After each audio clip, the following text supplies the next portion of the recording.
Bueno, buenas tardes. Bienvenidos al primer conversatorio del ciclo Libros para Pensar el Perú. Este es un ciclo que estamos haciendo en colaboración con Samaca. Les agradecemos el espacio. Es un libro dedicado a obras del Instituto de Estudios Peruanos y abrimos este espacio con la convicción de que los libros no solamente nos permiten conocer nuestra historia, sino que también nos permite cuestionar y comprender mejor el país que habitamos hoy. A lo largo de este ciclo nos reuniremos para reflexionar, dialogar e intercambiar ideas a partir de estos trabajos, con la intención de enriquecer nuestra mirada y fomentar una conversación crítica y abierta. El libro que abre este ciclo es Los rendidos, de José Carlos Agüero, y es un libro que nos invita a mirar la memoria del país desde un lugar incómodo, incluyendo a todos, ¿no? Nos recuerda que solo desde la duda y la conversación podemos imaginar una convivencia distinta.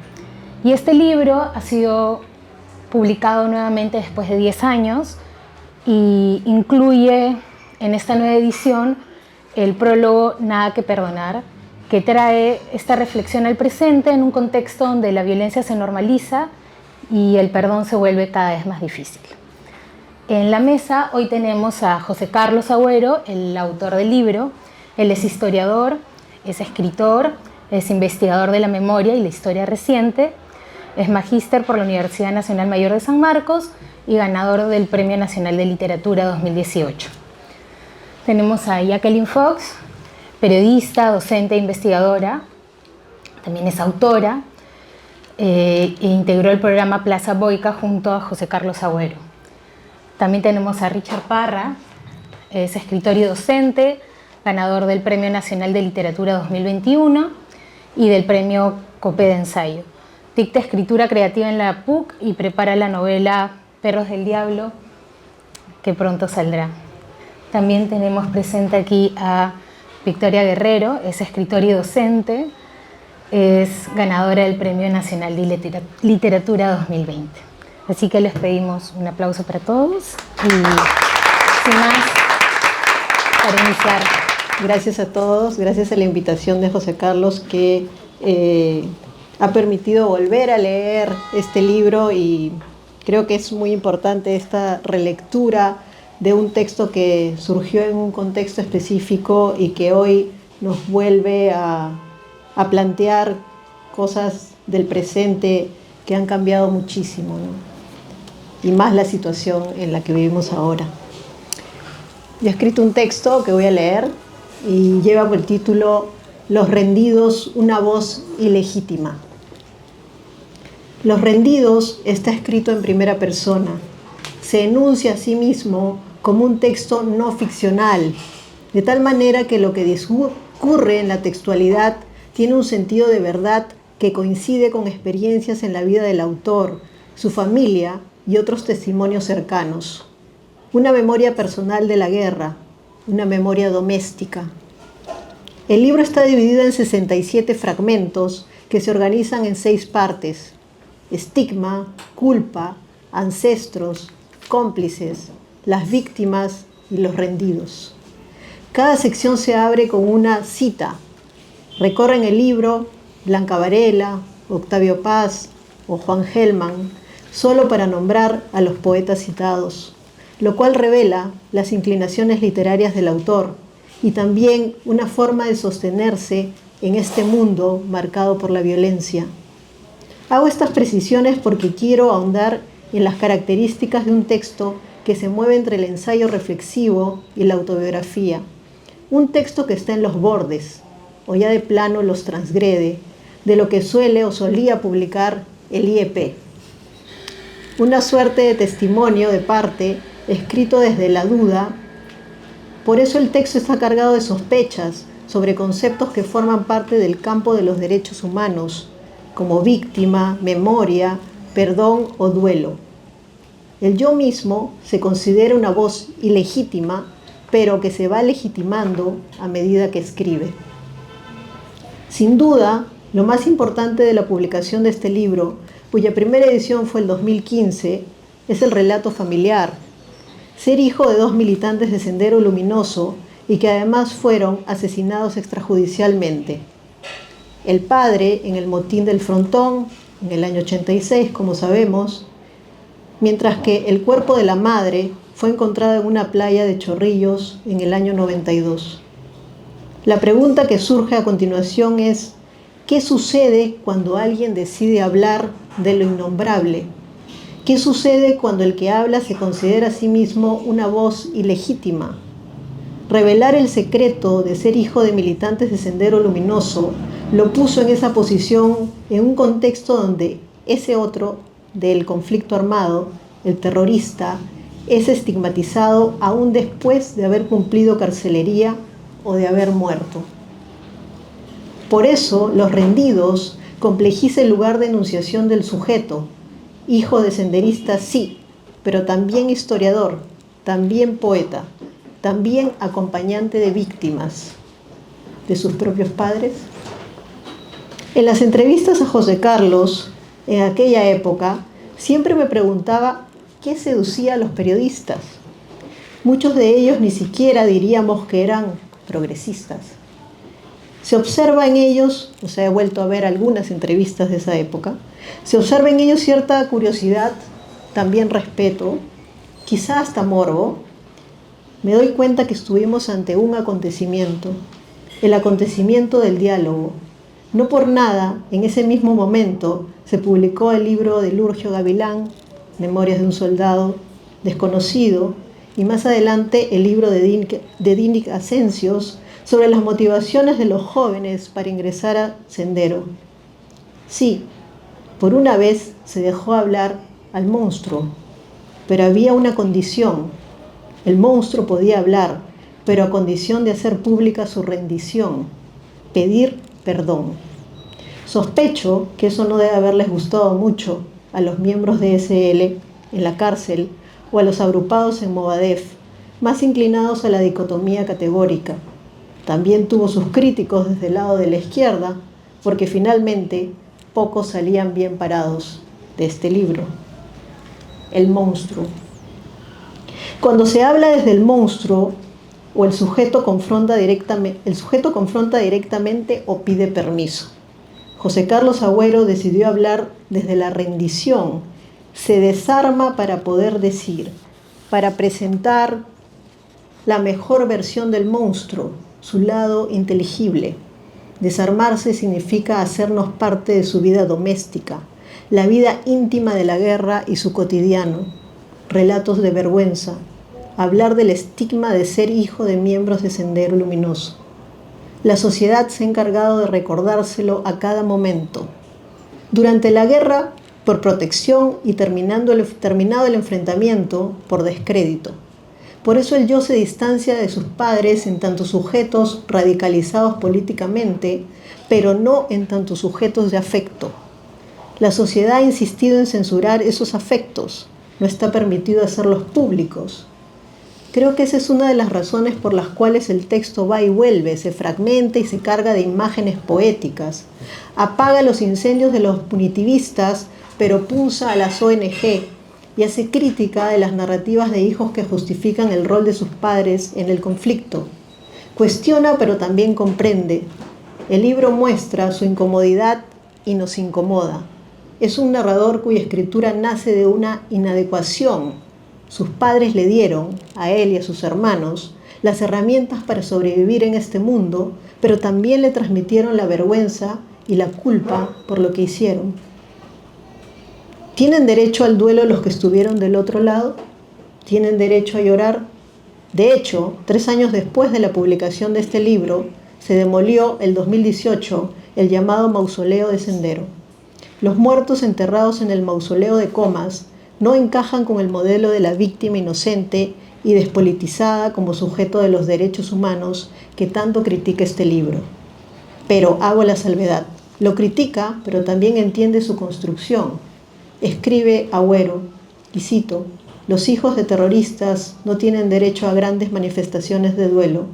Todo, incluso la muerte, es parte de un secreto transparente y vulgar». Dice también Valerie Robin Acevedo, refiriéndose a este evento, que estos cadáveres son, y cito, como muertos sin patria. Sus restos no merecen un entierro digno de la polis. Aún muertos, siguen generando lo que ella denomina pánico moral. Aún muertos, son terrucos. Una identidad que parece no alterarse a pesar del tiempo o de la rendición.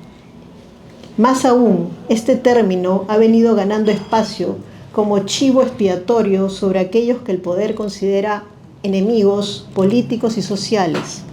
Cualquiera que cuestione o levante la voz o pida por sus derechos es denominado terruco. Durante los últimos años ha sido la justificación perfecta para matar a mansalva. Agüero señala en el prólogo a esta edición que hoy matar o hacer sufrir no es una transgresión, refiriéndose a los asesinatos durante el gobierno de Dina Boluarte. Hoy cualquiera puede morir y mañana ser el cadáver de un terruco. La abyección de la nación. ¿Tiene sentido entonces la idea del perdón hoy? El autor nos dice que no. La antropóloga y feminista Rita Segato afirma que estamos inmersos en un mundo regido por dueños, nuevos señores tecnofeudales, que reproducen una pedagogía de la crueldad que afianza el cinismo, se aleja de la compasión y quiebra el tejido comunitario. Las dinámicas de perversión y posverdad nos han hecho cómplices de la ejecución televisada de nuestros compatriotas del sur del país, y también del genocidio en Gaza, y también de la desaparición de inmigrantes en los Estados Unidos. Nadie ha caído por esas muertes, nadie ha sido condenado, aunque tengamos la prueba en la mano o en los ojos. Vuelvo a la organización del libro, a su fragmento. Para hablar de lo indecible, de aquello que es considerado tabú, el lenguaje debe hallar un modo de articularse. En ese tejido, Agüero elige reconstruir el itinerario familiar y personal a través de un rompecabezas. Piezas que se van escribiendo contra la propia censura, porque para escribir este libro hay que superar el miedo y la condena pública, sí, pero lo más importante es superar la propia censura. ¿Qué contar y qué no? ¿Hasta dónde arriesgar? La voz aparta la vergüenza y se legitima en el decir. Acá dice algo, pero está borroso en mi impresora. A través de un lenguaje sencillo tenemos acceso a experiencias que desconocemos, nos llevan a ver el monstruo, a observar su cara sin victimizarse.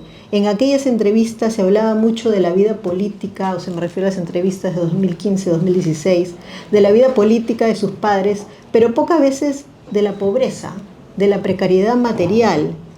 Y en este libro hay mucha precariedad, hay hambre.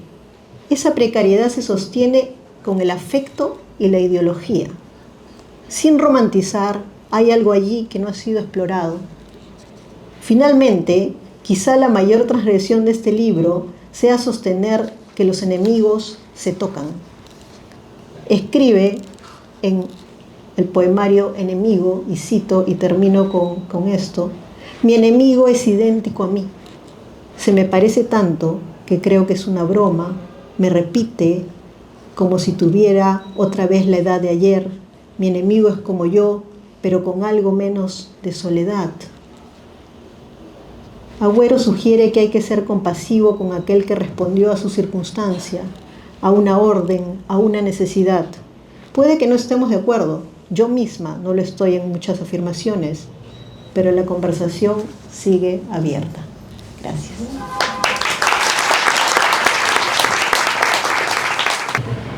¿Cómo están? Buenas noches.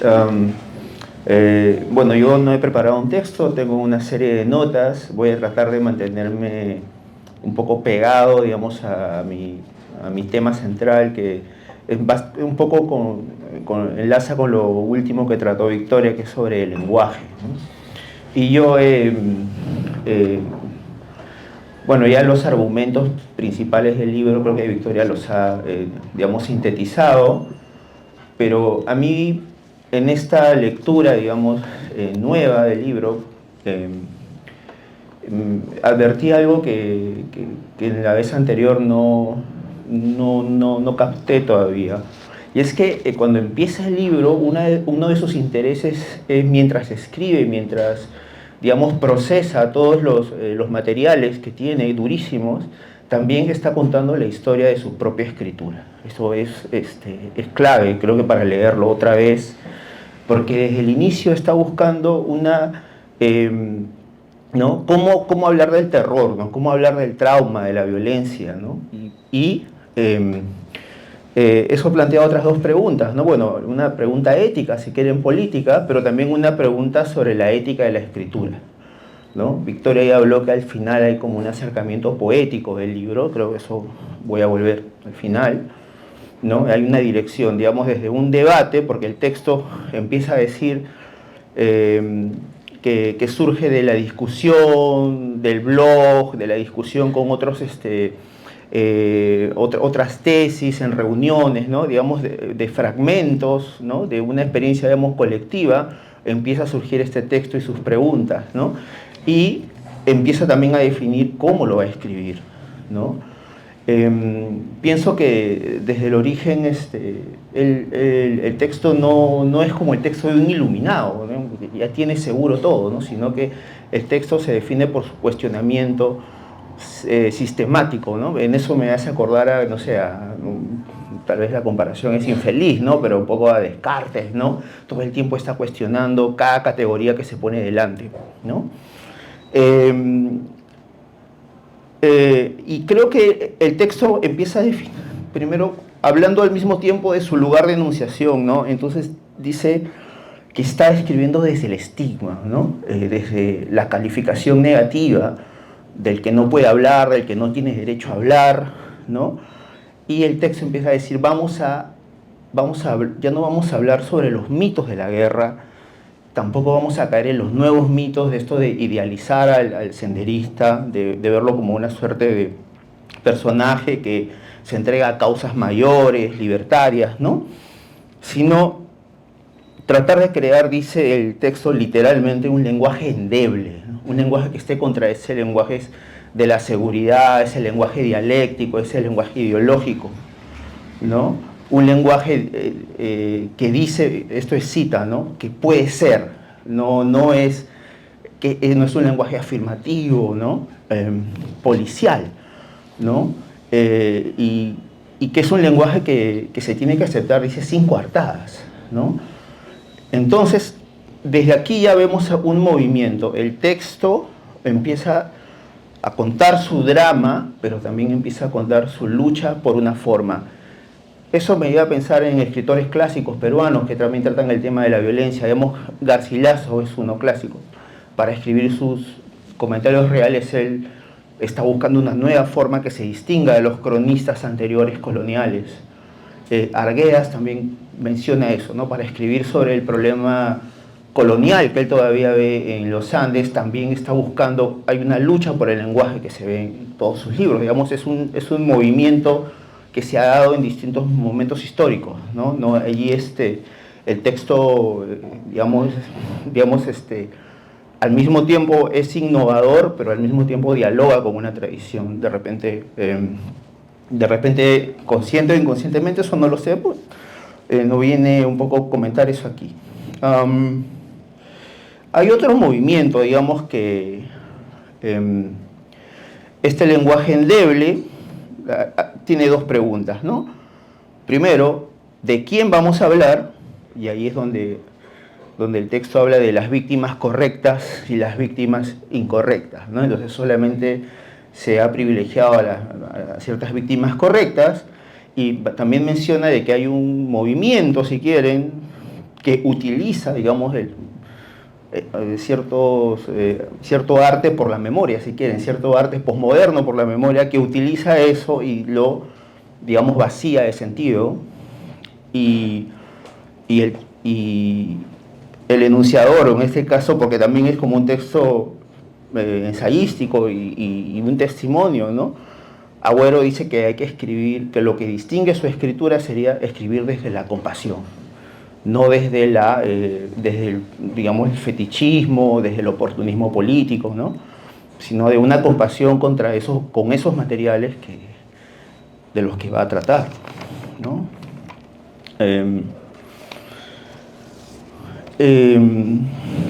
La idea de compasión está también tomada de un autor de literatura, de Kundera, ¿no?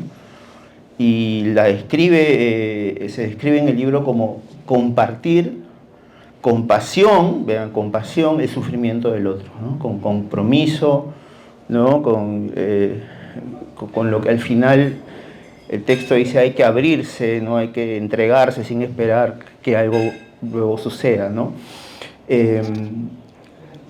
Y en esa compasión, ¿qué es lo que permite ese diálogo secreto, ¿no? Contra otras narrativas de la violencia? Es estar contra lo que el texto llama las historias locales de la infamia, ¿no? Digamos, textos que construyen, digamos, personajes, no sé si recuerdan algunos cuentos de la violencia política de la primera época, ¿no? Salen senderistas que son como personajes de acero, ¿no? Llenos de dureza, ¿no? No tienen ninguna fisura, ¿no? Entonces, me parece que contra ese tipo de recreaciones, ¿no? O de ficcionalizaciones. Otro aspecto de la escritura, y digamos, el texto, al ser fragmentario, no avanza, digamos, paso a paso, sino, por ejemplo, cuando cuenta, por ejemplo, cuando muere la madre, ¿no? Cuando muere la madre, una de las cosas que me llamó la atención es que por ejemplo, los libros que antes daban sentido a la experiencia revolucionaria se cayeron, ¿no? Esa escritura se cayó, el lenguaje, dice, se volvió inservible y se empezaba a escribir desde la soledad, ¿no? Digamos, entonces, no solamente es que está ese abrirse a escribir, a presentarse como un personaje, digamos, con un estigma, sino también casi sin lenguaje, ¿no? Y desde allí empieza a reconstruir un lenguaje nuevo, ¿no? Que, por ejemplo, en el capítulo 60, en el fragmento 60, directamente habla, ¿no? De que hay un lenguaje del eslogan, el reduccionismo, de la caricaturización, un lenguaje sin compasión, un lenguaje de la seguridad, ¿no? Un lenguaje que es reflejo de una justicia extremista, del odio, ¿no? De una cultura política feroz, ¿no? Entonces, el texto es también una crítica, no solo histórica, política, sino también creo que literaria, lingüística, ¿no? De sus antecedentes y del problema que está tratando, ¿no? A ver, déjenme ver si me salté aquí una idea. También habla el objeto, ¿no? Del senderista, digamos, ¿no? Cómo verlo, no salir del estereotipo y preguntarse, ¿no? ¿Cuál era la motivación? Y el texto literalmente dice que es inaprensible. Entonces siempre va a ser un movimiento de un acercamiento, no se va a llegar porque menciona, ¿no? Es como una tarea casi imposible, ¿no? El texto, en un momento, Los Rendidos habla de Gavilán, y a mí lo que me conmovió de esa parte es cuando dice que hay que tener, dice, el punto de vista de un niño, y lo describe de esta manera, lo cito, ¿no? Todo lo terrible lo cuenta como un paisaje, ¿no? Que todavía no lo ha comprendido, todavía no lo ha procesado y está en ese cuestionamiento, digamos, incesante, ¿no?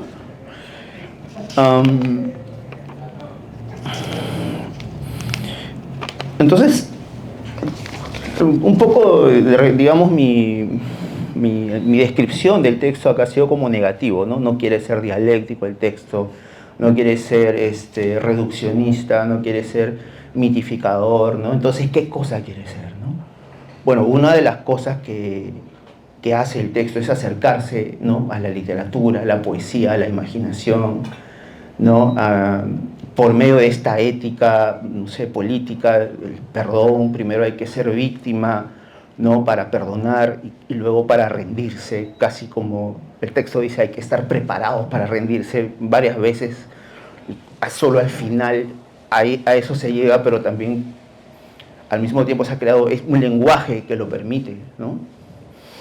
En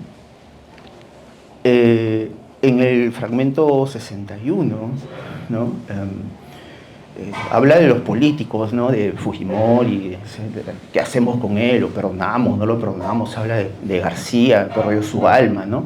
Y en ese lugar es donde introduce, ¿no?, un poema, ¿no? Y con eso introduce una forma, ¿no? Entonces, esta hibridez del texto, ¿no?, ¿dónde lo ubicamos, ¿no? En el territorio del testimonio, en el territorio del ensayo, en el territorio del debate, digamos, del debate político, o también en el territorio digamos, de la poesía, de un lenguaje más plástico, no tan duro. Al final del texto,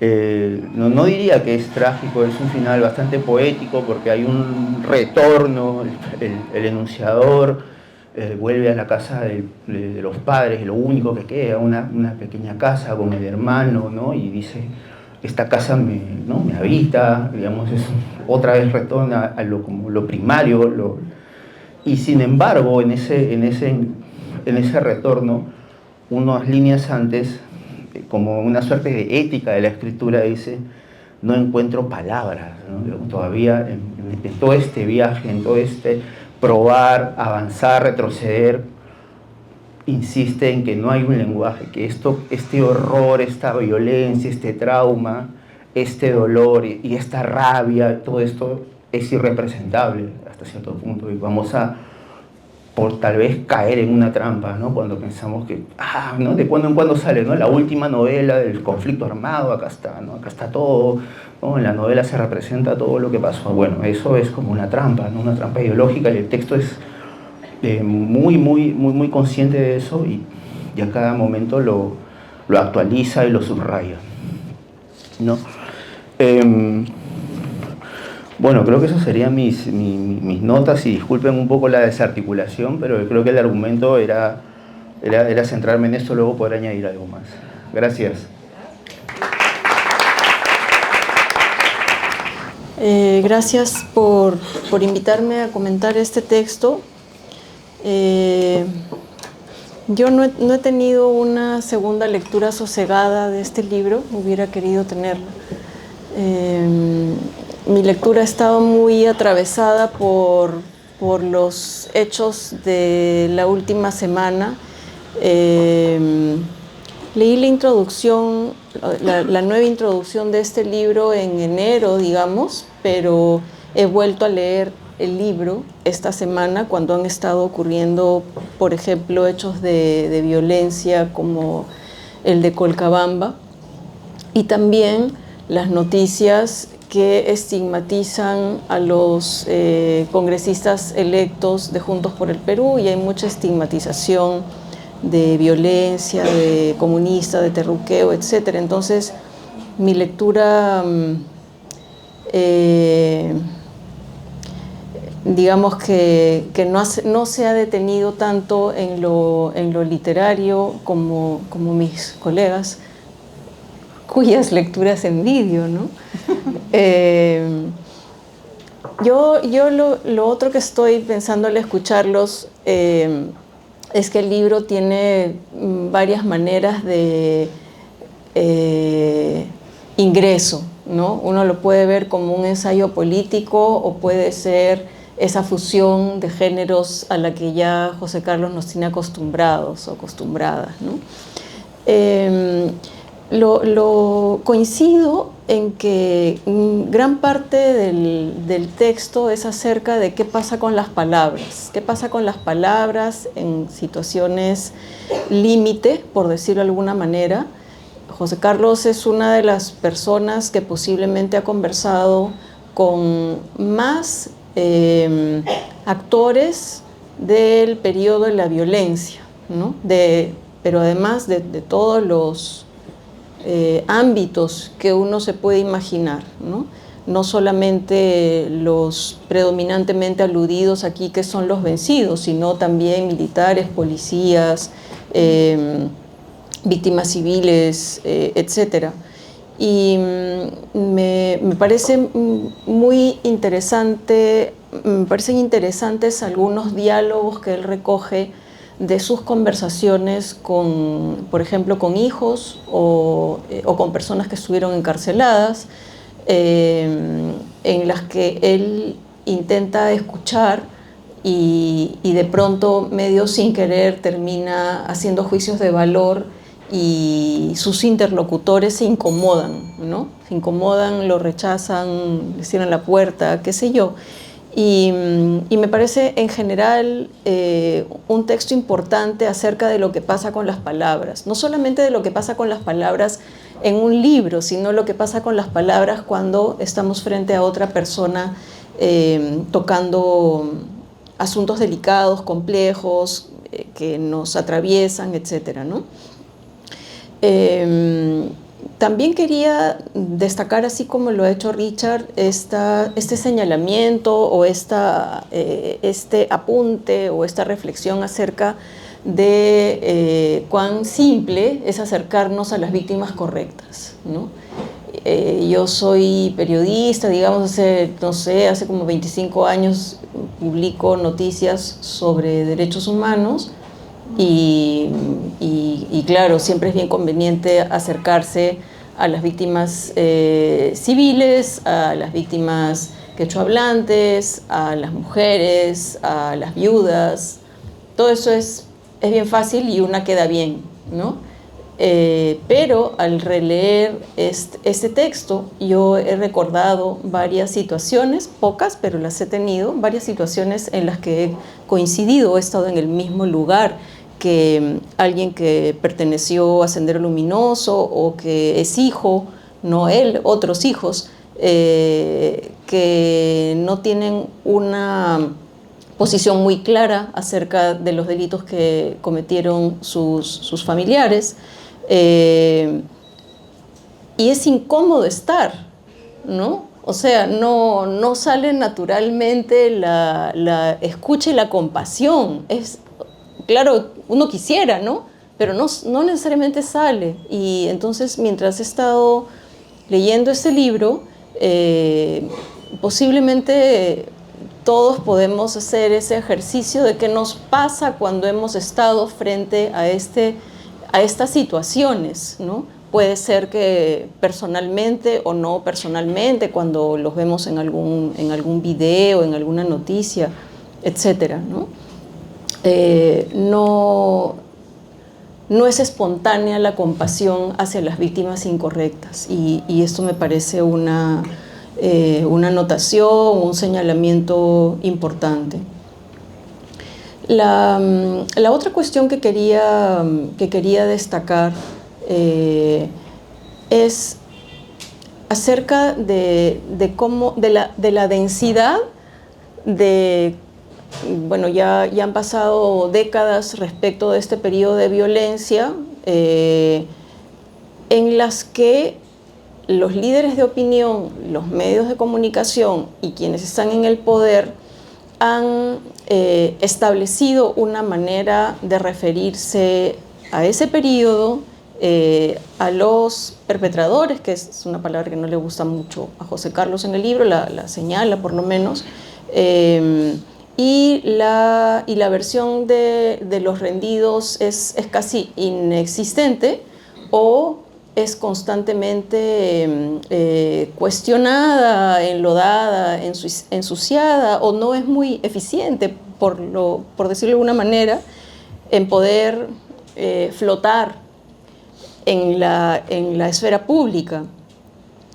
Y entonces yo tengo la impresión, o sea, cuando he estado releyendo el libro, y en este contexto del terruqueo de los 5 jóvenes asesinados en Colcabamba, pero también, como mencionó Victoria, del terruqueo de las víctimas de la represión de las protestas antigubernamentales de 2022 y 2023, que fue una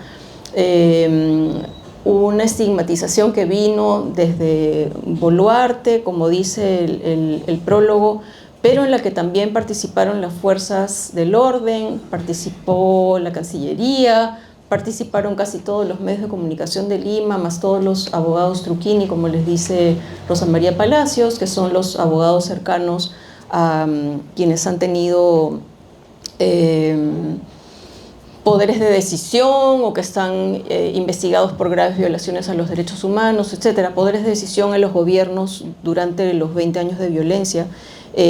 Todos ellos es como que han ido generando unas especies de capas geológicas. Yo lo veo así, quería transmitir esta idea de esta densidad, de esta acumulación de capas a lo largo del tiempo, de ensuciamiento de las personas que no necesariamente han sido parte de los grupos terroristas, de los grupos subversivos, pero dado que ya vamos varios gobiernos en los cuales quienes tienen el poder hacen uso de estas palabras, pero también de acciones de investigación fiscal o incluso de juicios sobre apología al terrorismo, incluso en las artes, ¿no? Estoy recordando ahorita la obra de teatro La Cautiva, después el caso de, en fin, hay como varios niveles y varias capas que se van superponiendo a lo largo del tiempo de esta manera de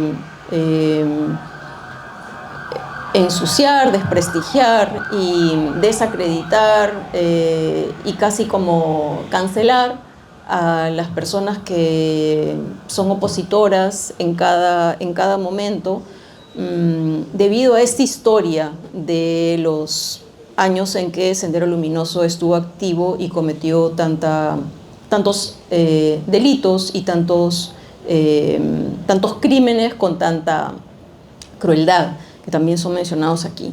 Pero me parece que estos crímenes cometidos con tanta crueldad por los grupos terroristas han sido muy convenientemente aprovechados por quienes buscan impunidad o por quienes buscan consolidarse o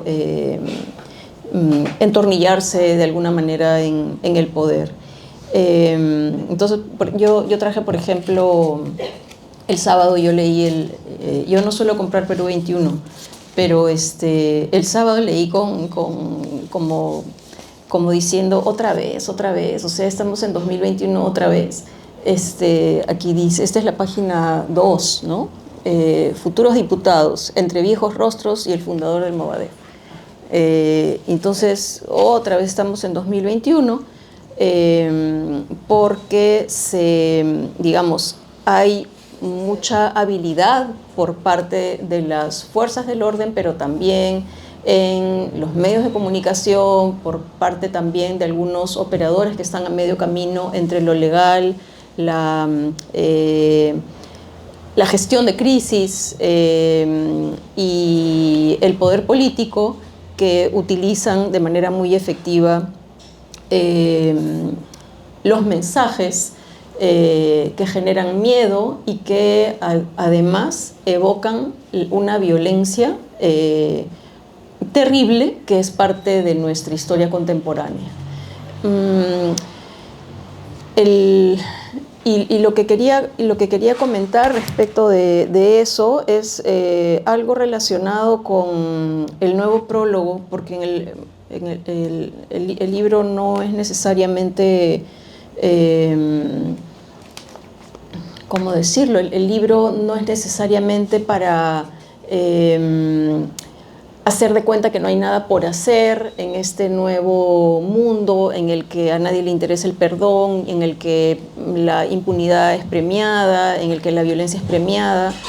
No es un prólogo que diga que la derrota de los derechos humanos continuará, ¿no?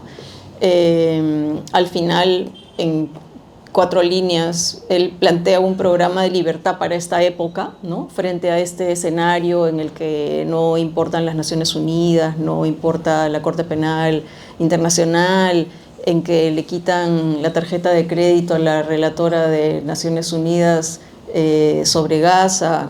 En fin, él plantea que hay algunas cosas que hacer. Dice que el subalterno puede crearse como sujeto para los otros, rehabilitar el marco ético, hablar verdades, generar una duda, quebrar el monopolio de la actual racionalidad y con ello restaurar la sorpresa ante la transgresión y habilitar para todos el dilema moral. Y entonces, hablando de cómo mi relectura ha ocurrido en medio de esta masacre en Colcabamba, esto de hablar verdades, ¿no? El punto C, hablar verdades, rehabilitar el marco ético. Yo quería compartir con ustedes que esta manera de operar de la policía y del Comando Conjunto de las Fuerzas Armadas en esta semana es parte de una fórmula que posiblemente no solo ocurrió durante el periodo de los 20 años de la violencia, sino que la década pasada, durante el gobierno de Humala, también fue muy activa. En 2013 y 2014 hubo hechos similares cometidos por el ejército contra personas de centros poblados pequeños, rurales, quechohablantes o no quechohablantes. Uno ocurrió en Uchuisihuis, que lo reportó de manera muy detallada Wilber Huacasi para el diario La República. Hubo una incursión de una tropa de militares en ese pequeño centro poblado, supuestamente buscando a un sospechoso y una computadora. Y entraron disparando, los soldados entraron disparando a ese centro poblado, detuvieron a 5 jóvenes, les tomaron una foto, el ejército les tomó una foto, los presentó como narcoterroristas, no tenían nada que ver con nada, y una mujer gestante, una mujer embarazada, murió por causa de esos disparos a todos lados del ejército. Y luego ha habido en Quepachiato, en la convención, si no recuerdo mal, en 2014, no voy a mostrarles los recortes, pero los traje aquí. En 2014 en Quepachiato hubo un hecho similar, también soldados del ejército en una vía, en la madrugada, supuestamente le dieron la orden de alto a un grupo de personas que viajaba en una combi, en una van, y la versión del ejército era que alguien se subió al techo del vehículo y que asumieron que les iban a disparar, y entonces ellos dispararon primero.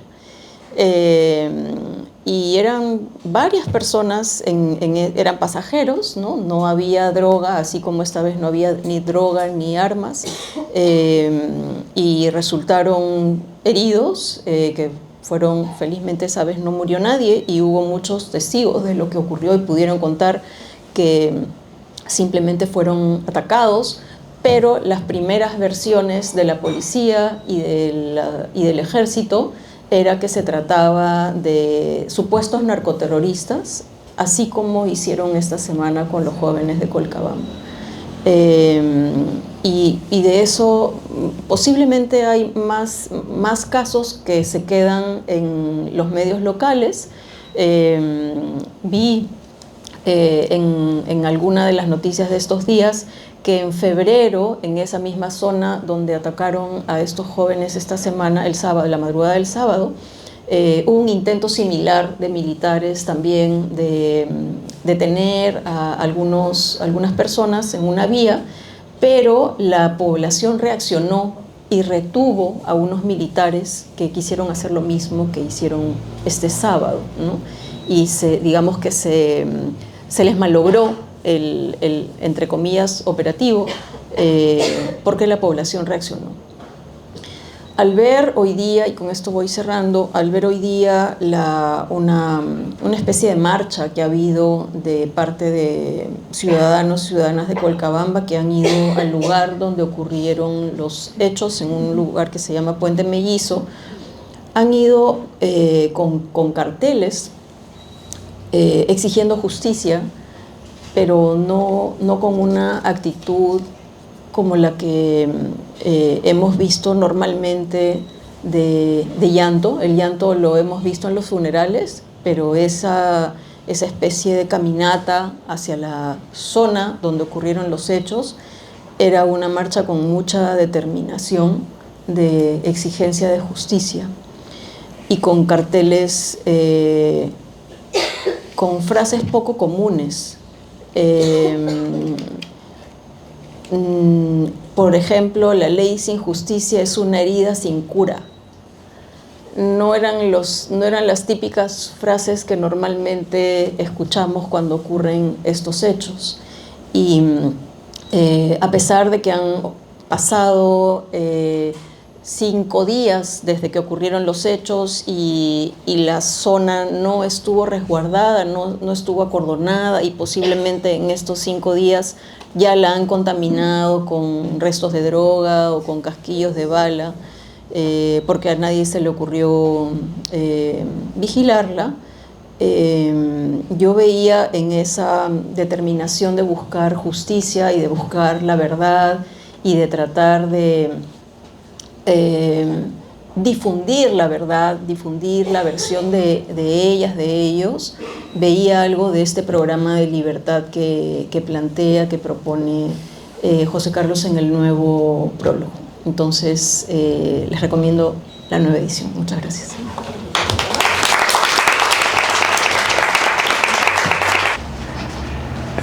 Gracias por estar acá acompañándonos en esta conversación. Quiero empezar agradeciendo a quien nos aloja, a la librería Samaca Artes y Letras, al IEP por organizar el evento junto con la librería y también por pensar que vale la pena reeditar el libro 10 años después de publicado. Pensando en el IEP, quiero agradecer a Ludwig Huber, que ya no nos acompaña y que fue el jefe editorial del IEP cuando este libro se publicó en 2015. Y a quienes me acompañan en la mesa, a Richard, Jackie y Victoria, por sus comentarios, cada quien desde su peculiar mirada. Bueno, y gracias a ustedes por estar acá, ¿no? Creo que ya lo dije.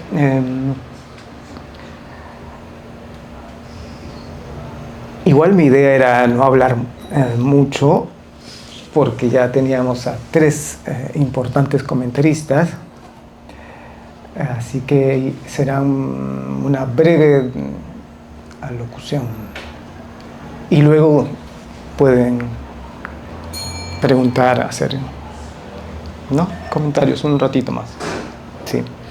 Así que solo diré antes de pasarles a ustedes el micrófono algo sobre la nueva edición y lo que me hace pensar eso, que son 3 cosas pequeñitas. La primera es el paso del tiempo. O sea, son 10 años desde que se publicó, pero desde que lo terminé de escribir, que fue el 2012, es más todavía.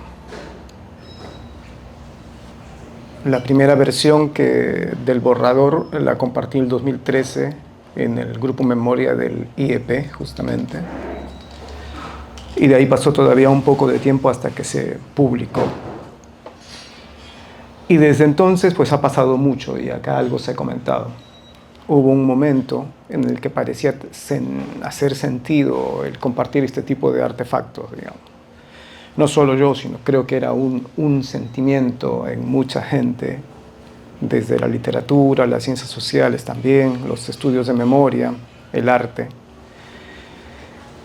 una cierta sensación de que había una posibilidad de conversar y de que por un momento, aunque las cosas no estuvieran claras, gente que diferente, diversa económicamente, étnicamente, con pasados distintos, vínculos distintos en relación a la violencia también, podía ceder algo en su encono, que siempre es difícil y nunca es obligatorio, para establecer una posibilidad de conversación, y que eso podría ser muy positivo para restaurar algo así como una comunidad nacional, una comunidad política, una comunidad inclusive emocional.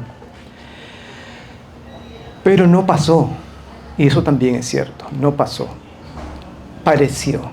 Parecía, un par de años pareció, y entonces este libro se inscribe en ese momento, esas cosas que hacía como ir a la televisión, a la radio, se inscribe en ese momento, es parte de un mismo esfuerzo por contribuir a ese momento, porque no era algo chévere, la verdad, era algo muy desagradable. Pero no importa, porque cada quien podía hacer un poco, ¿no? Esa era la idea. Pero no pasó. El Perú, el país y el mundo, el Perú no es una gran excepción, aunque le ha ido peor, creo, en su repartija de desgracias en la región, retrocedieron. Y ahora tenemos lo que estamos viviendo, una sociedad que ha colapsado y un régimen autoritario con formas muy novedosas, además. Y el mundo también ha pasado de ese momento de aparente apertura a un momento más que de derechación, de predominio de la derecha, que también yo diría que es un momento irracional en el mundo actualmente, donde predominan fuerzas irracionales. Y predominan no como una característica de grupos extravagantes, sino dominan como un sentido común. Dominan en grandes grupos de poder, y sobre todo aquello que nos hacía a los demás ver que lo irracional no debería ocupar un lugar importante en la discusión pública, ha cedido también. O sea, se puede ser irracional y no solamente no importa, sino que es exitoso ser irracional. Entonces han cambiado un poco las reglas del juego, ha cambiado el ánimo, y en ese sentido, la verdad que yo me preguntaba cuánto de lo escrito entonces todavía generaba cierta discusión útil hoy. Y no estoy tan seguro, la verdad. Pero un libro se escribe y tiene su propia ruta, digamos, ya encontrará quizá otros momentos para volver a articularse o sostener conversaciones un poco más subterráneas también, o sea, no evidentes, porque lo que acabo de mencionar, claro, son las tendencias más notables, pero no son las únicas tendencias. O sea, siempre hay resistencias, hay otros procesos que se siguen alimentando, y lo que parecía fructífero hace 10 años, si bien ha cedido, no se ha extinguido.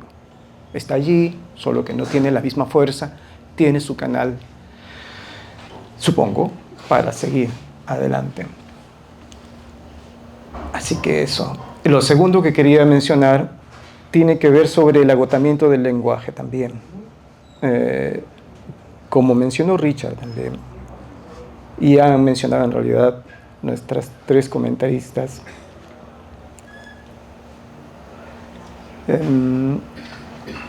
no solamente en los rendidos, sino en todo lo que escribo, intento pensar que hay que hacerse de una manera que dé cuenta, y para dar cuenta nunca es suficiente lo que tenemos, lo que sea que tengamos, cualquier tipo de mecanismo de comunicación.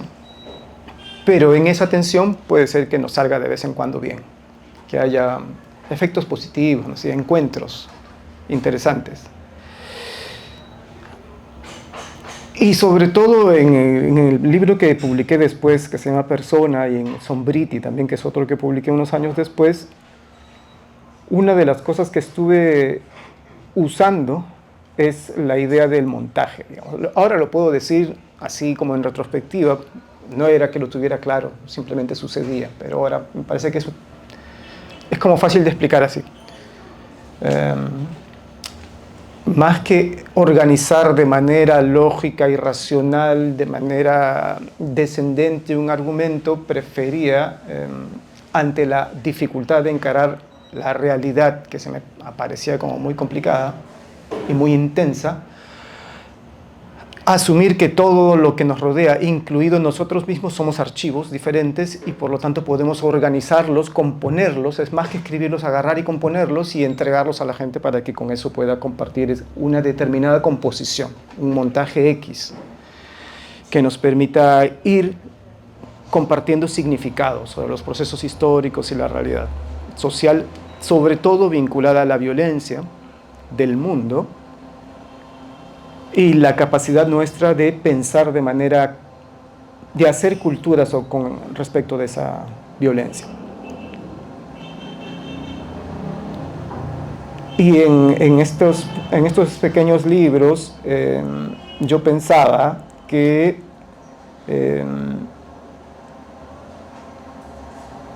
había que hacer todo lo posible para no jugar a la representación superficial. Y eso es muy sencillo de decir, pero digamos es una cuestión un poco complicada. Porque adquieres compromisos distintos, compromisos con la teoría, compromisos con la verdad, compromisos con la gente, compromisos con la sensibilidad, compromisos éticos y compromisos también con lo que realmente se puede representar o no, es decir, con la propia capacidad. A ver, no todos tenemos, lamentablemente, la habilidad para transformar en representación lo que sentimos o pensamos o intuimos, no. Entonces es un constante fracaso también en ese acto. Pero pensé que algo estaba comunicando, algo que tenía que ver con una idea que era la crueldad y la destrucción no son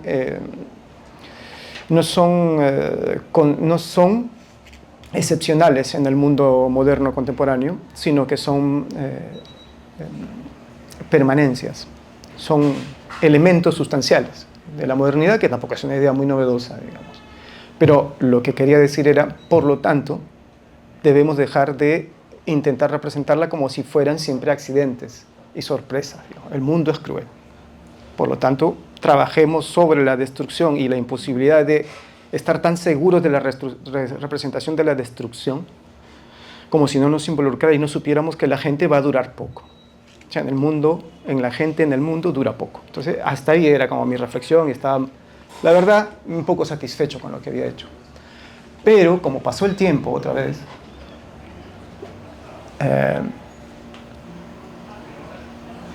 y todos asistimos a la pandemia.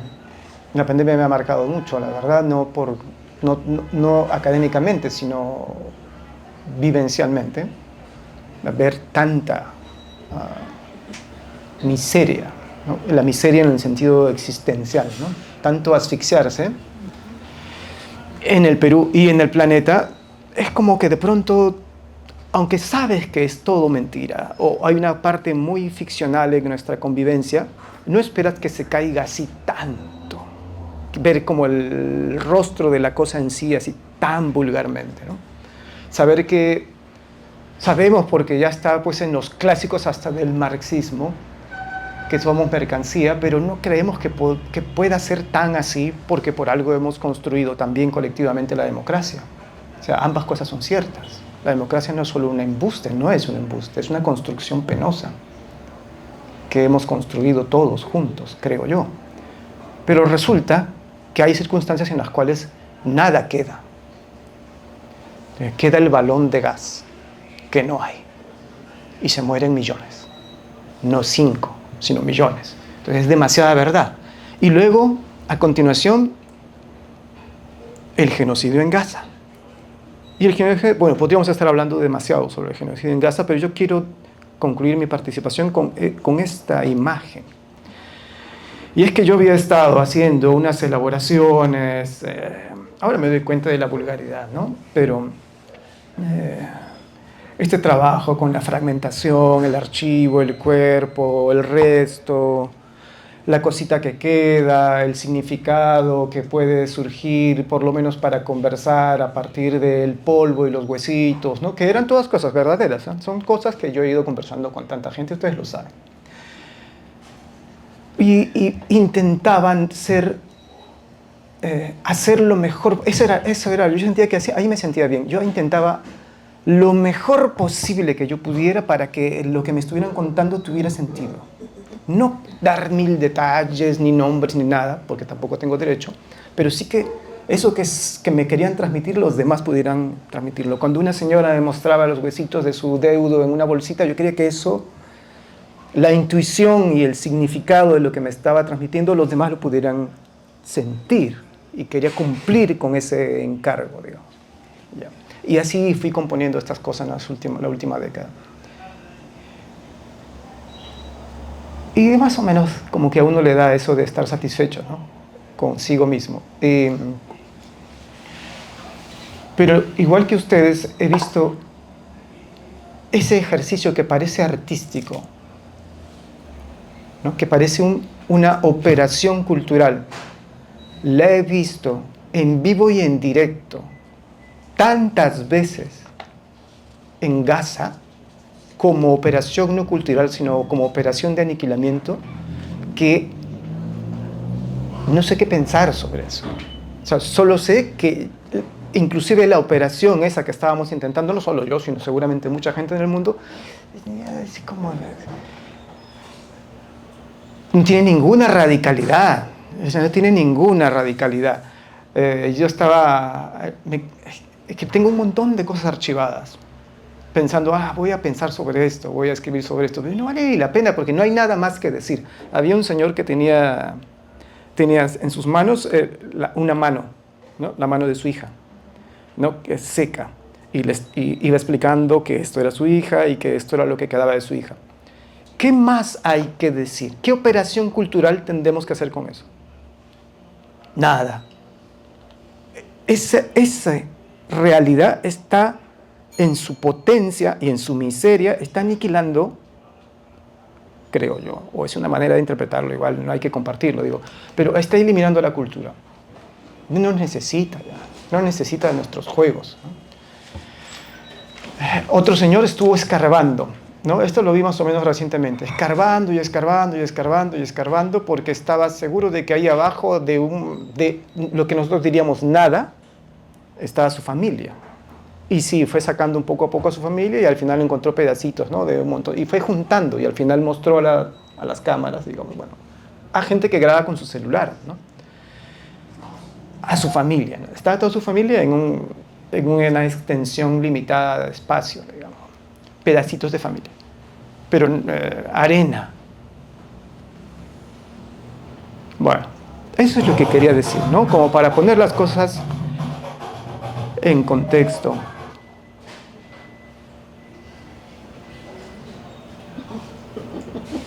Qué rara es la cultura, ¿no? Porque ya iba a acabar horroroso, ¿no? Pero al mismo tiempo esto también es cultura, ¿no? Entonces, de veras que agradezco esa intromisión no esperada, se apagó, porque me devuelve al mundo de los vivos también. O sea, estamos acá, estamos interactuando, estamos conversando, mis amigos han venido y les agradezco mucho que hayan estado acá, que estén acá todavía para pensar sobre esto, porque la música también se hace y se hace en Gaza, y hay arte en Gaza, y tal vez no tengo el derecho a estar tan derrotado y tan pesimista si hay gente en Gaza resistiendo y yo estoy sentado en Lima. Entonces, no tengo nada más que decirles, más que agradecerles y agradecerles doblemente por la paciencia de escuchar estas elucubraciones finales. Gracias.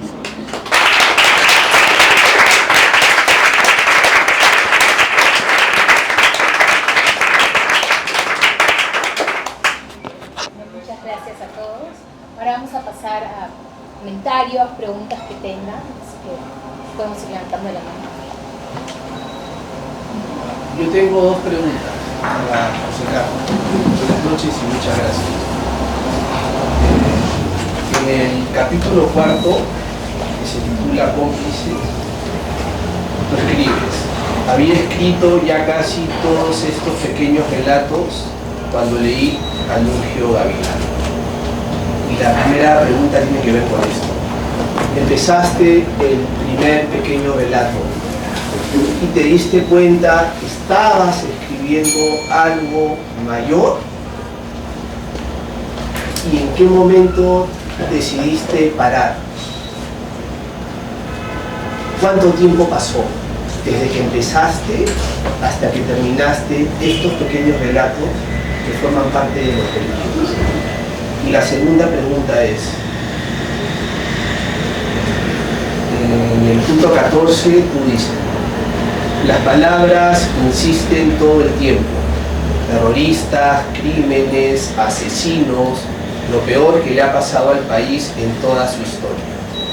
La CBR era clara, el responsable principal del conflicto armado interno fue el Partido Comunista Peruano Sendero Luminoso, que le declaró la guerra al Estado peruano y produjo la mayor cantidad de muertos, la mayoría indígenas quechohablantes, la peor matanza de la historia de la República.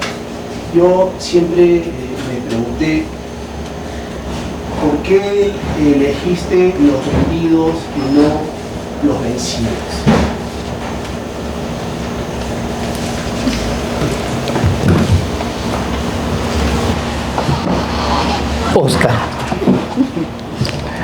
Oscar es un buen amigo que participa en el taller de no ficción que hacemos acá los martes, que ya estamos terminando, lamentablemente.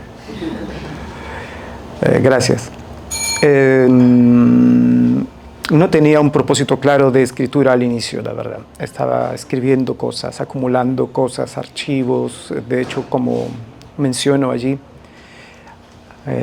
lo publicaba en un blog, donde no solo habían cosas sobre política, sino anécdotas diversas sobre mi vida en la universidad, mi vida trabajando, mi vida yendo al médico, al psicólogo. Era un blog, creo, yo pensaba que era divertido.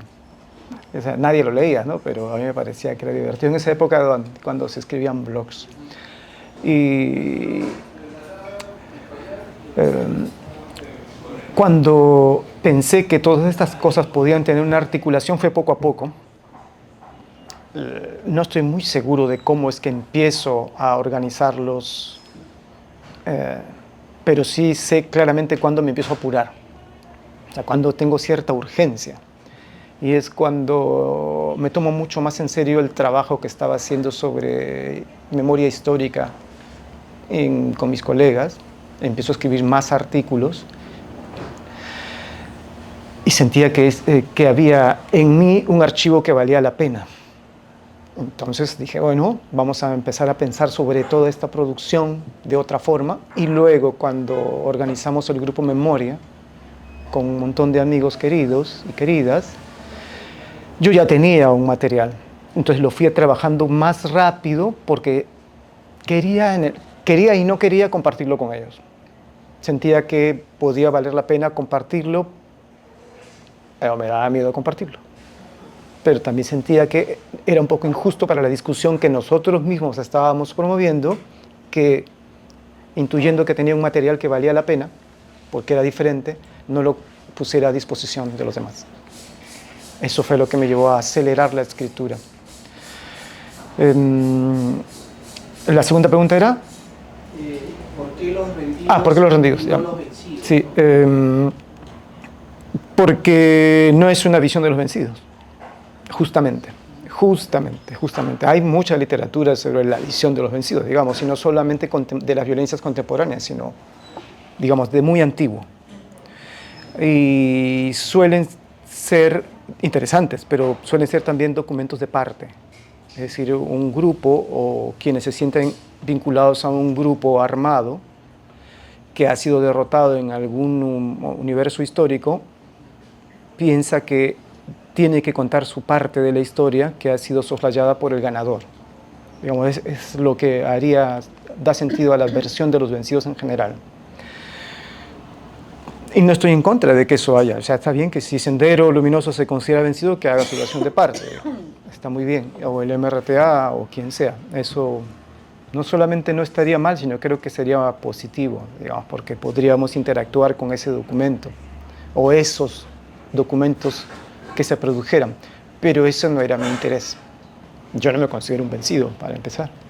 Ni formo parte de la organización, ni tengo derecho a representarla como la visión de los vencidos. Lo que me interesaba era reflexionar sobre algunas cuestiones que eran más bien éticas. Y ese fue mi proceso. A partir de la experiencia familiar y de mis padres, sabiendo que la organización cometió crímenes, es decir, transgredió no solamente la ley, sino moralmente la manera en que la gente convive, ¿eso qué significa? ¿Qué efectos tiene para mí y para el resto en el presente? Eso no es dar la versión de los vencidos, es hacerte preguntas. Es por eso. Yo quería mencionar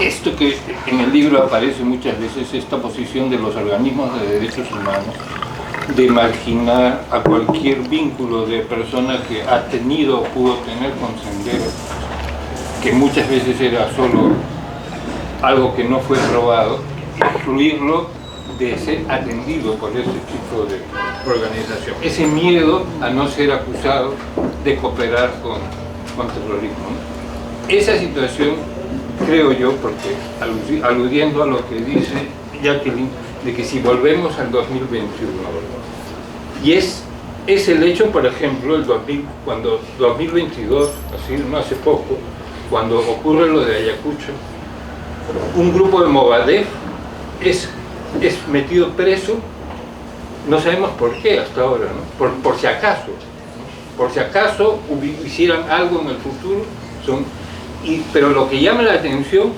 es la poca reacción que hay de la sociedad ante ese hecho. O sea, no podemos, si volvemos al 2021 y no solo al 2021, sino a mucho más atrás, si nuestra postura va a ser de que tener miedo, creo yo, ¿no? Y eso lo planteo como pregunta, de defender a un supuesto Movadef, porque fue Movadef, o por ejemplo, ahora que ha sido elegido diputado, ¿no? O senador, no estoy seguro, Iber Maraví, ¿no? Un ayacuchano, que a lo que yo entendí, la única acusación firme era tener una relación familiar con alguien que fue de Sendero. O sea, no haber sido senderista, sino tener una relación de su esposa, ¿no? Que había tenido. Entonces, si nosotros, él ha sido elegido, esa es una forma de afirmación, yo por eso lo veo diferente. O sea, ese partido, Juntos por el Perú, ha dicho, yo lo pongo como candidato, siendo que ha sido acusado por terrorista. Y lo pongo, entonces creo, y eso es lo que yo planteo y pregunto, si no creemos, o en este particular Agüero, esa posición de miedo te acusan de terrorismo, entonces yo me respondo. Él no, por supuesto, tiene una posición tan clara que digamos, en ese punto es incriticable. O sea, es una crítica a Sendero tan fuerte, tan demoledora, tiene todo el derecho de hacerlo. Pero el que no tiene derecho de hacerla es el que viola derechos humanos. Entonces yo creo que por eso no estamos como en el 2021, porque estamos al menos yo siento eso cuando alguien que es acusado puede ser candidato, en que podemos ya negar, ya estamos en el momento de decir, esta acusación de terrorismo ni siquiera la voy a mirar, porque está hecha por alguien que viola derechos humanos y solo la hace con un interés político de seguir violando esos derechos humanos. Entonces, ese temor que ha habido de los derechos humanos que representa, que está bien ilustrado en el libro, a no comprometerse, creo que es en parte ese miedo el que nos ha llevado a esta situación donde sigan creyendo que pueden utilizar el miedo al terruqueo como un instrumento. Yo creo que se les va a acabar. Y por suerte tenemos un margen ahora, ¿no? en este momento político para pelear eso. ¿Para cualquiera o para mí? Sí. para ti especialmente. Ah, ya, ok.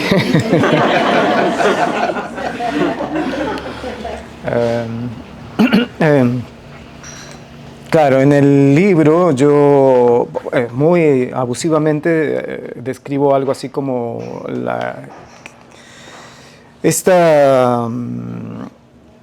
escoger las víctimas, digo. Este acto de escoger las víctimas.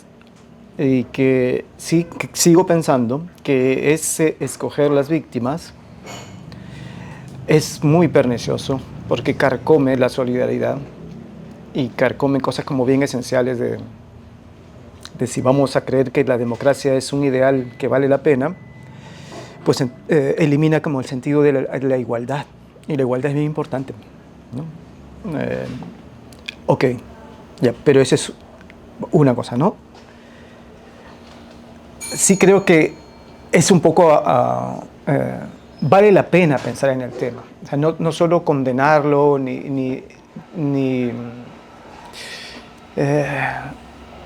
en el libro yo creo que hago una aproximación muy insuficiente y rápida, pues, porque no es el tema. ¿Hablo más fuerte? Sí. Ah, ya. Ya. ¿Se me escucha hasta dónde? Hasta ahí se escucha. Al fondo no se escucha nada. Cero. Se escucha. La cocina se escucha. Ya. Pero pueden venir por acá, ¿no? Claro. Podrían acercarse también. Ya, hasta luego. Sí, se acerca. Acá hay 2 sitios. Así no gritamos. Ahí están, miren. Qué bien. Excelente. Bueno, lo que quiero decir es que ese acto de escoger las víctimas es una abstracción. Así no fue. O sea, es mucho más complejo, ¿no? He conversado y conozco a mucha gente que estuvo en el movimiento de derechos humanos en las áreas legales y no solo en las áreas legales, y la verdad que defendieron muchos culpables, digamos. Sí, lo hicieron. No fue la mayoría, no fue a todos, pero sí lo hicieron. Yo tengo mucho cariño, la verdad, y aprecio a la comunidad de derechos humanos, por más que la critique, pero es que así tiene que ser. Pero no, para mí es fundamental en la historia del país la comunidad de derechos humanos. Hizo mucho más de lo que nosotros ahora estamos dispuestos a aceptar que hicieron,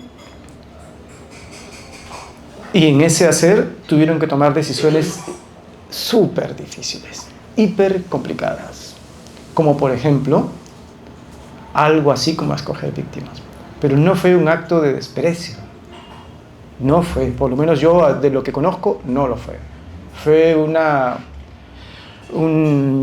en cuando ocurrió, que no siempre ocurrió, fue un cálculo de esos crueles que hay que hacer a veces, ¿no? Muy bien, nuestra área legal es pequeña, ¿no? Porque áreas legales, APRODE, ¿cuántos eran? 5. Comiset, 4, 3, FEDEPAZ, o sea, todos así, ¿no? SEAS tal vez un poquito más en su momento. Aparte, ¿cuántas eran? Las que podían llevar casos. No las CODES chiquitas de cada región, ¿no? Que eran empeñosas, pero no, las que tenían staff de abogados. 10 para 22.000 desaparecidos y 60.000 muertos. Y eran poquita gente. Y era gente muy comprometida con los valores de los derechos humanos. Eran de izquierda, yo diría que absolutamente todos, si no casi todos, militantes del MIR, del Banco de la Revolucionaria, Patria Roja, del PCR, del PSR, de todas las Rs, ¿no? Y de la iglesia progresista, muchísima gente de la iglesia progresista. Y sin dinero, con precariedad de recursos, bajo amenazas a su seguridad, tuvieron que decidir a veces si para poder seguir llevando a cabo la defensa legal no tenían que hacer esta especie de selección y no defender a personas vinculadas a Sendero Luminoso y el MRTA. No por placer y no porque odiaran a Sendero Luminoso y el MRTA, que yo que conozca no era tan así, ¿ya? sino porque si no, no habrían podido seguir defendiendo a los demás, a los que ahora hemos construido todos y decimos, bueno, los inocentes, que tampoco eran tan inocentes. O sea, tal inocencia es una construcción social. Entonces yo menciono esto en el libro porque sí vale la pena pensar en eso, en ese acto ético, moral, ¿no? En todo lo que implica la defensa legal en la construcción de una democracia y cómo tiene que construir su cliente, digamos, su usuario, para poder ser llevada a cabo, y que ese acto de selección es injusto y carcome la sociedad, sí, pero eso no quiere decir que no lo pueda entender. Entonces, la gracia está en que pensemos en eso y en las condiciones por las cuales los abogados y gente que yo considero extraordinaria en gran parte tuvo que tomar esas decisiones a su pesar,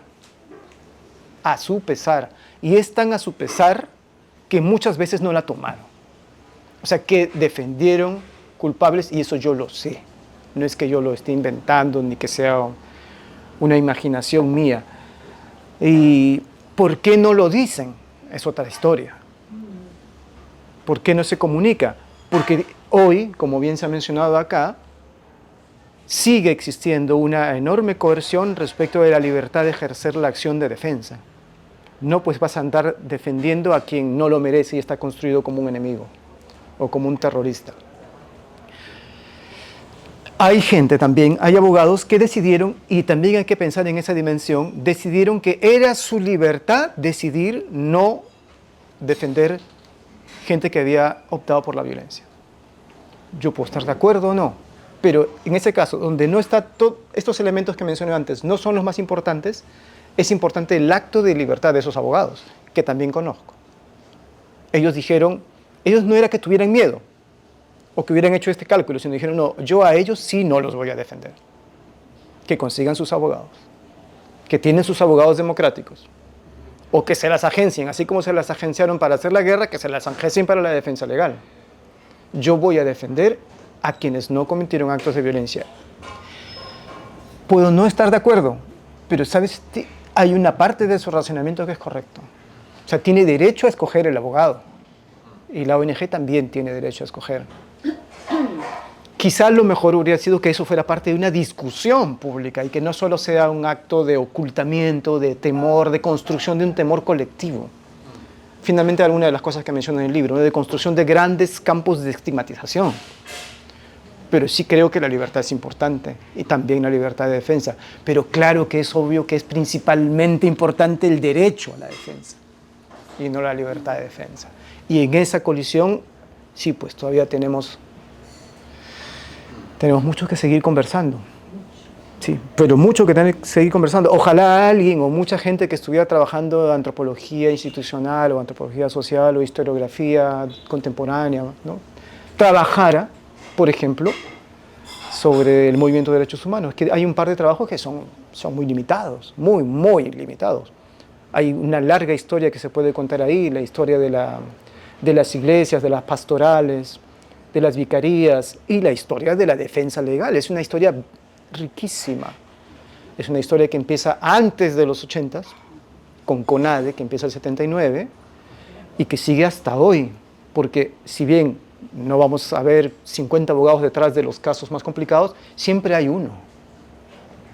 Eso es muy meritorio. Siempre hay un hito. Vale la pena, ¿no? Eso es lo que podría comentar. Bueno, buenas noches. Yo vengo de una patria que todavía está en guerra. Así mucha gente crea que ya hemos tenido posconflicto. Es un honor verlo, encarnarlo, después de haberlo leído y ver a un sobreviviente también, porque para mí usted es un sobreviviente también del conflicto internacional que vivió este país. Y creo que lo que escribe es en dignidad también a su persona y a todas las personas que no encarnan las buenas víctimas, ¿no?, de las que se ha teorizado muchísimo, pero que no necesariamente son las únicas que han sobrevivido a la guerra.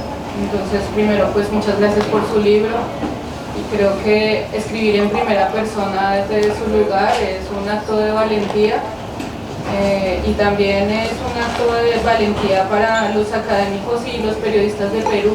Yo amo mucho esta tierra y sí me tiene un poco desesperanzada y como rendida la asepsia del lenguaje de los académicos y los periodistas, que se les olvidó nombrar el pensamiento crítico, que se les olvidó nombrar que uno puede ser socialista, comunista, anarquista y es tan ciudadano como quien no lo es, ¿no?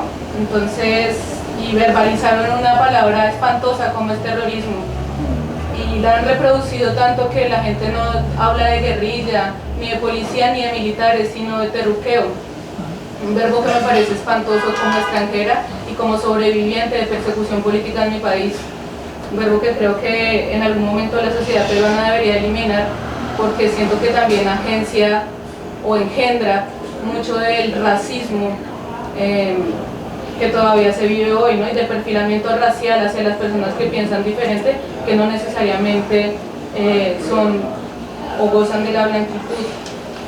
Y si quisiera que hablara un poco de eso, ¿no? Porque yo siento que hay un lugar en esa palabra de terrorismo y de terruqueo que deshumaniza entender que quienes estaban del lado de las guerrillas también eran peruanos, que fue un espacio fratricida y que pues entender eso es humanizar también, ¿no? Y decirle guerrilla a la guerrilla no es quitarle los crímenes de lesa humanidad, es entender que son seres humanos que eligieron un camino que afectaron no a una nación, afectaron a un grupo importante de personas de esa nación, pero que esa nación también la constituyen esos grupos. Entonces sí que quisiera que se refiriera a eso y a este discurso de la neutralidad por parte de los medios de comunicación, inclusive alternativos, y a esa neutralidad también de algunos políticos que inclusive sacan pecho para decir que son de centro o que son neutrales. ¿Cómo se puede ser neutral cuando nosotros estamos viendo cómo se está destruyendo el mundo, ¿no? Y a las personas humildes como en Gaza y en Asia Occidental, ¿no? ¿Cuál es el miedo a defender? Sí, muchos países hemos defendido con los fusiles silbándonos en los oídos palabras como el pensamiento crítico, ¿no? Porque aquí lo que hay es pensamiento crítico y lo que hacen es nombrarlo de una manera espantosa, y creo que la palabra terruqueo lo que ha permitido es que lo que sucedió por ejemplo la semana pasada se valide y mucha gente se quede con esa palabra y deshumanice a los muchachos, y solamente los que están muy cercanos de los muchachos como sus familias entiendan que la gente puede pensar de manera diferente, pero que no por ser de manera diferente tienen derecho a ser asesinados extrajudicialmente. Gracias.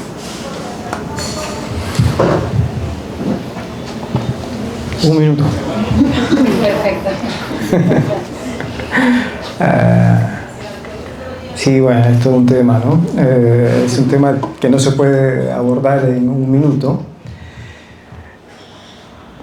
pero puedo sugerir una lectura, ¿no? Hay un artículo de la historiadora Cecilia Méndez que aborda algo así como la genealogía del término, y eso es útil, creo, nos puede ayudar a, igual hasta nos ayuda a relajarnos un poco, porque sí, claro, nos duele el terruqueo como dispositivo de control, ¿no? Y de construcción de alguien que puede ser objeto de todas las violencias, y sí, pero hay más.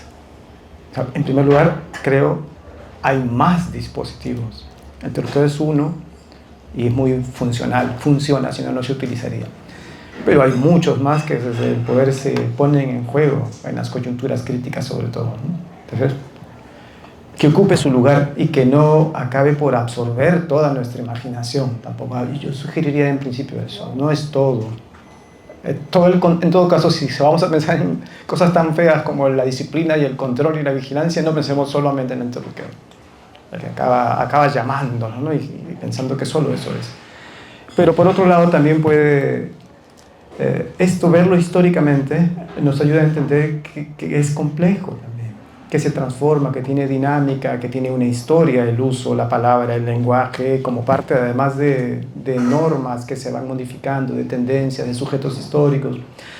Cecilia nos hace recordar en este artículo que hace más de 60 años más o menos existía el uso, era más o menos frecuente en la prensa y para la sociedad, pero era al revés.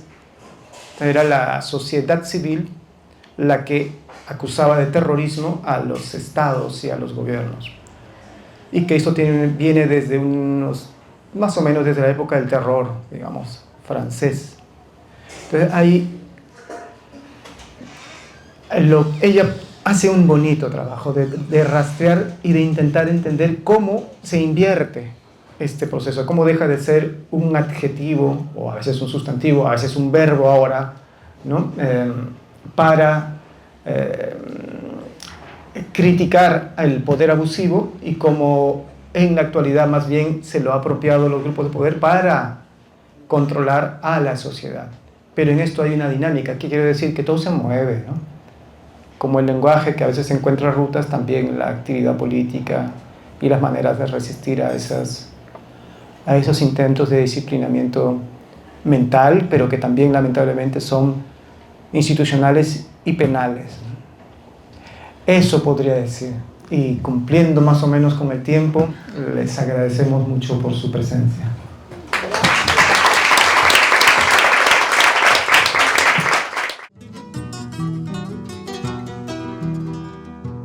Thank you.